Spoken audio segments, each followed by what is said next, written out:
صبر کر کے دیکھو، کیا پتا اللہ کی بھی وہی رضا ہو جو تمہاری ہے۔ اس کی دیری کو اس کا انکار کیوں سمجھ رہے ہو؟ کیا پتا اسی میں تمہاری خیر ہو۔ تمہاری دعا ضائع نہیں ہو رہی، بس کچھ قبولیت میں بہت وقت لگا دیتی ہیں۔ اور پتہ ہے کون سی دعائیں قبولیت میں وقت لگاتی ہیں؟ جن کے لیے تمہارا مانگنا اس کو پسند آ جاتا ہے، جن پر وہ کن کا سوچ چکا ہوتا ہے۔ تو پھر کیوں پریشان ہوتے ہو؟ یہ سوچ سوچ کر کے اللہ کے قبولیت کے دروازے تمہارے لیے اب تک بند ہیں۔ اگر اللہ نے تمہارے لیے کوئی وسیلہ نہ بنانا ہوتا تو وہ تمہیں اپنے در کا پتہ بھی نہ دیتا۔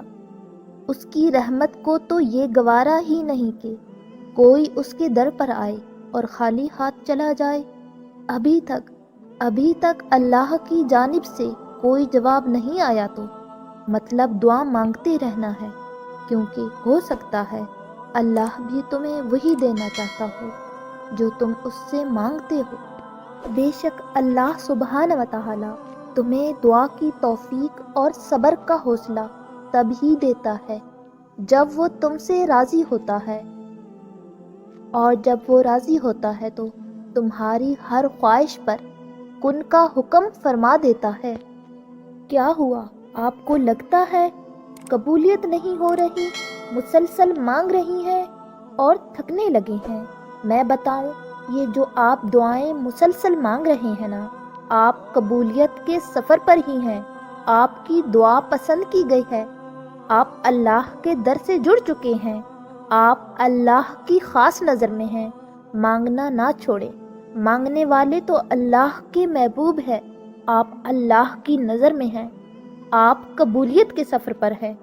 صبر کے سفر میں ایک مقام ایسا بھی آتا ہے کہ ہم جب کوئی دعا کرتے ہیں یا کچھ بھی سوچتے ہیں تو پل بھر میں ہی اللہ اس کو پورا کر دیتا ہے۔ پتہ ہے کیوں؟ کیونکہ اللہ جانتا ہے کہ تم نے کتنا صبر کر رکھا تھا۔ ہم جب اللہ کو چن لیتے ہیں تو یہ مقام اللہ خود بخود ہمارے مقدر میں لکھ دیتا ہے۔ وہ جانتا تھا کہ تم مانگنے کے بعد شک میں رہو گے، اس لیے اس نے قرآن میں یہ بات لکھ دی ہے کہ مجھ سے مانگو، میں ضرور قبول کروں گا، تاکہ جب تم پڑھو تو سکون حاصل کرو۔ بے شک اللہ سبحانہ و تعالی آزماتا ہے اپنے پسندیدہ بندے کو اس چیز سے جو اسے بہت پیاری ہوتی ہے، تاکہ اس چیز کی طلب انسان کو اپنے رب سے ملوا دے اور وہ اسی سے امید رکھے۔ تم ان منزلوں پر خوش ہو جاؤ جو اللہ نے تمہارے لیے چنی ہیں، پھر وہ تمہیں ان منزلوں تک خود ہی لے جائے گا جن تک تم پہنچنا چاہتے ہو۔ تمہارا یقین اور تمہاری دعائیں ہی تمہارا مقدر ہوتی ہیں۔